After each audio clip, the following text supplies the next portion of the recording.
Hello everyone, welcome back. Today I'll be covering regarding topic open fracture. It is among the my exam question, a part 1 video. I hope this video will help in your future exams too. Now let's begin. Number 1. Define open fracture. Open fracture can be defined as an injury where the fractured bone or fracture hematoma are exposed or communicate with the external environment via a traumatic violation of the soft tissue and skin. The skin wound may lie at the site, distant to the fracture, and may not directly over it. Number 2. What is the problem with Gustillo and Anderson classification? And what does this classification predict? A. Gustillo and Anderson classification can only be used in a long bone fracture. It is recognized to have a poor intra-observer reliability. B. This classification predicts the rate of infection and the rate of fracture non-union, prognostication, and the management planning. The higher the classification of the fracture, the higher the rate of infection and fracture non-union.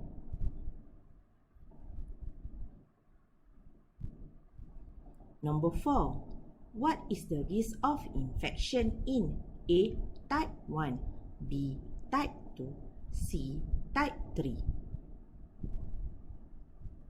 Study by Brown et al. 1995, the infection rates of open fracture in type 1 is around 2%, type 2 is 2 to 10%, type 3A is 5% to 10%, type 3B is 10% to 50%, and type 3C 25% to 50%. Based on the severity of the fracture combination and the severity of soft tissue injury, then the more serious is the pollution. The boundary of early necrosis of soft tissue is unclear, which may lead to incomplete debridement and increase the infection rate. Number 5. Irrigation in emergency department ED setting for type 1, type 2, and type 3. An effective irrigation strategy for open fractures should emphasize the reduction of the bacterial load and removal of debris and devitalized tissue while minimizing damage to surrounding soft tissues and osseous structures.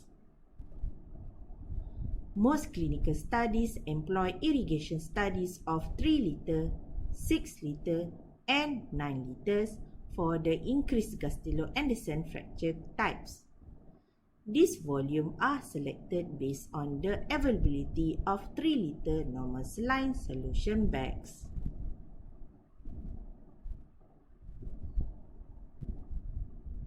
Number 6. What is the function of splint in open fracture? Splint acts as a temporary stabilization before further evaluation or definitive operative management. It limits motion at the fracture site, thus reducing the pain. Preventing the further damage to the surrounding soft tissue and the neurovascular structure. Number 7. Why antibiotic need to be given within 3 hours post-injury? Studies by Patzakis et al. 1989 and Fletcher et al. 2007 found that the infection rate was significantly increased when antibiotics were administered after 3 hours. This is due to high rates of positive bacterial culture from the initial wound that can be obtained from the open fracture. Remember, bacterial multiplication has occurred with delayed antibiotic administration. Pak Zaki's landmark study and subsequent meta-analysis established a systemic antibiotics as important as adjuncts to reduce the infection risk.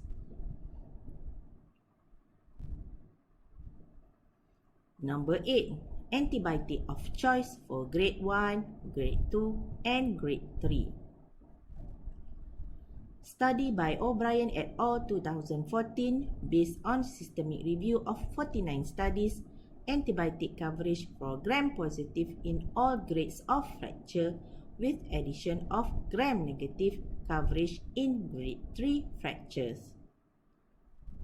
Commonly used for grade 1 and grade 2 are first-generation cephalosporin, example cefazolin, or fluoroquinolone, example ciprofloxacin.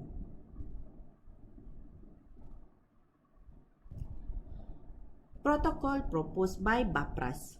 Number 1. Co-amoxicillin 1.2 gram 8 hourly intravenously or a cephalosporin such as 1.5 gram 8 hourly intravenously as soon after the injury as possible and continued until debridement. 2. Co-amoxicillin or cephalosporin and gentamicin 1.5 mg per kg at the time of debridement and co-amoxicillin or cephalosporin continued until definitive soft tissue closure or for a maximum of 72 hours, whichever is sooner. Number 3. Gentamicin 1.5 mg per kg or either vancomycin 1 gram on induction of anesthesia at the time of skeletal stabilization and definitive soft tissue closure. This should not be continued post-operatively. The vancomycin infusion should be started at least 90 minutes prior to surgery.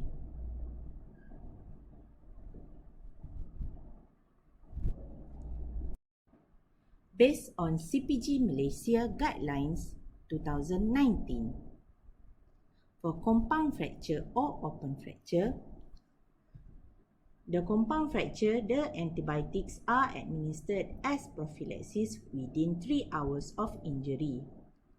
For Gustillo type 1 and type 2 fractures, the cefazolin 1 or 2 gram intravenously every 8 hours or cefuroxime 1.5 gram intravenously every 8 hours. The alternative can be used is amoxicillin or clavulanic acid 1.2 gram intravenously every 8 hours. For Gustillo type 3 fracture, mostly nosocomial and gram-positive, the management is as per Gustillo type 1 and type 2 fractures plus gentamicin 3 to 5 mg per kilogram intravenously stat dose plus or minus metronidazole 500 mg intravenously every 8 hourly. Metronidazole is usually in patient who has a soil or rust or heavy contamination. Number 9. Any relationship between the time to surgical debridement and the incidence of infection. Early debridement has been considered a key factor in preventing a post-operative infection in patients with open fracture. In 1898, a German physician, Friedrich, proposed the 6-hour rule for debridement. The current study by G. Lee et al. 2020 the incidence of perioperative infection in patients with open tibial fractures has little to do with the time of first debridement, which is mainly related to the level of the fracture Gustillo Anderson classification. Through this study, it was found that the occurrence of fracture infection was more related to fracture Gustillo classification, tobacco use, combined medical disease, operation time, bacteriological factors, and antibiotic usage. This study also explored regarding the delayed debridement more than 24 hours. They found that the increase in the infection risk was not statistically significant. Yay, we have finished to the end of this video. See you in the next one. Take care and bye.